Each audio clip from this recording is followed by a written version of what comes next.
Morning, Jared. Welcome back to Blue Notes. Thanks very much for talking to us again. It's now around 9 months since you joined the bank in an executive capacity. Before that, you were on the advisory board. What's your general sense of the shape of the technology here at ANZ and the way that we're heading? I think where we're heading certainly is incredibly exciting. If I think about the shape of technology, whether it's here at ANZ or for that matter in any organisation today, what really matters is the speed with which the world outside is changing and the need for us to meet the needs of our customers, whether those customers are internal customers such as staff or external customers. And so when you think about the way in which their expectations are changing, the onus is very much, or responsibility very much sits with the technology organisation here at ANZ to really try and deliver that great customer experience that we're looking for, both internally and externally. I mean, over the last 10, 15, 20 years even, whenever we've heard a discussion about there needs to be a major change in technology, the market is demanding a lot more, greater pace, the answer always seems to be we need a new core system. Where does the sort of core system come into this? Look, I think the concept of a core, totally understand it. It comes really from the idea of the ledger, and the ledger is quite fundamental in any bank, has been for hundreds of years. But the role in which, or with which the core system used to play in an organisation or in a bank was very much linked to, or the way in which applications were built. If we think about how applications are being built going forward, how our environment is evolving going forward, it's less about one particular part of the banking technology environment, it's about a more holistic view. You referred to the way that things operate here, how we work at ANZ. It's called the new way of working at the bank.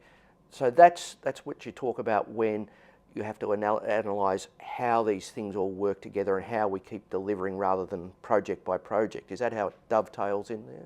Yeah, so I mentioned that those three parts of the strategy, and that way of working is one of them. If I sort of take a step back, if we take the why are we doing all of this, what the technology team think about every day when they get up is how do we deliver that great customer experience at scale, as I said earlier, internally or externally.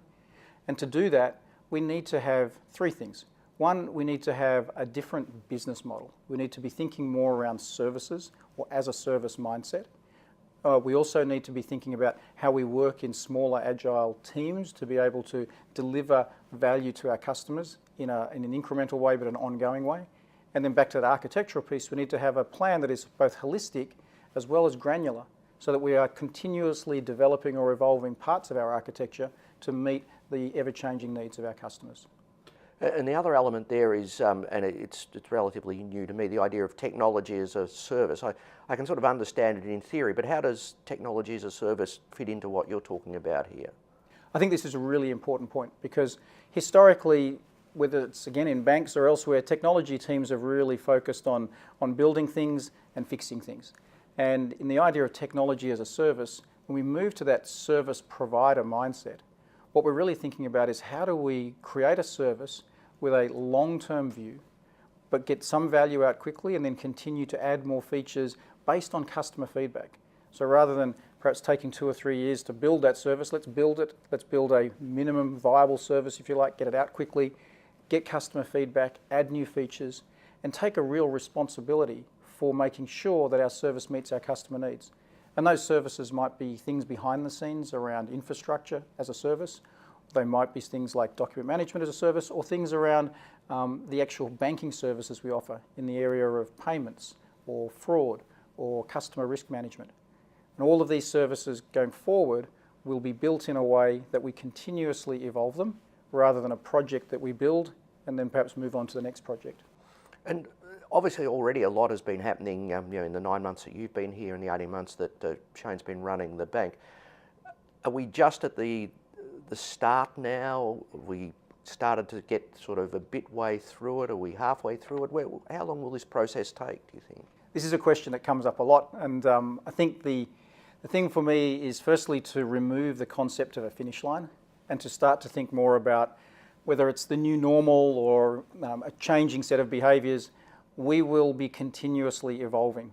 So rather than saying this is a towards 2020 project or a 3-year project or whatever it might be, it's about saying this is how organisations will have to operate at a technology level going forward. We will continuously evolve our architecture. We will keep adding new services. So we're beginning a new journey because it is a new way of working. We are beginning a new model around IT as a service, but it doesn't have a 2-year or 3-year or 5-year horizon. We need to deliver value quickly, so we certainly can't be 12 or 18 months in the planning phase, but as quickly as we can, we'll begin to move to the operating model. But I want to move away from this notion of a 3-year or 5-year project with a big end date. For me, this is very much about a sustained, literally, way of living within technology. Well, look, thanks again very much for your time this morning, Jared. Good luck with the project. Thanks very much, Andrew. And we're not going to call it a project, by the way, because projects have that start and end date.